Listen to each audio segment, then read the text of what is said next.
గోదాముల నిర్మాణానికి తెలంగాణ ప్రభుత్వం అత్యధిక ప్రాధాన్యత ఇస్తుందన్నారు గిడ్డంగుల సంస్థ చైర్మన్ రాయల నాగేశ్వరరావు.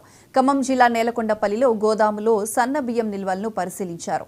పేదలకు సన్న బియ్యం ఇవ్వాలనే లక్ష్యంతో ధాన్యాన్ని సేకరిస్తున్నామన్నారు. ప్రతి జిల్లాలో వేర్ హౌసింగ్ గోదాముల కోసం భూసేకరణ చేస్తున్నామని వెల్లడించారు. మిర్చిని నిల్వ చేసేందుకు వెంకటాయపాలెంలో కోల్డ్ స్టోరేజ్ నిర్మాణానికి ప్రణాళిక సిద్ధం చేశామన్నారు. ఆదిలాబాద్ నుంచి భద్రాచలం వరకు గోదాములు నిర్మిస్తామన్నారు.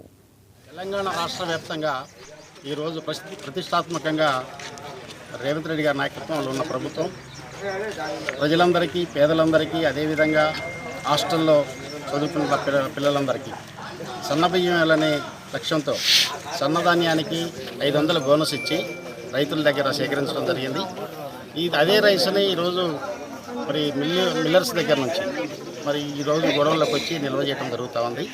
రాష్ట్ర వ్యాప్తంగా సుమారుగా 25 లక్షల టన్నుల బియ్యం మనకు అవసరం పడుతుంది ఈ పేదలకు ఇవ్వడానికి.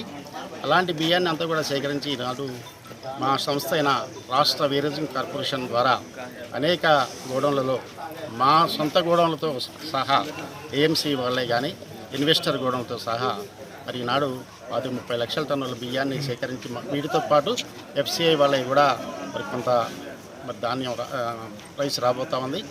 రాష్ట్ర వ్యాప్తంగా 35 లక్షల టన్నుల బియ్యాన్ని ఈరోజు మా సంస్థ ద్వారా మా సంస్థ గిడ్డంగులతో పాటు ఏఎంసీ వాళ్ళకి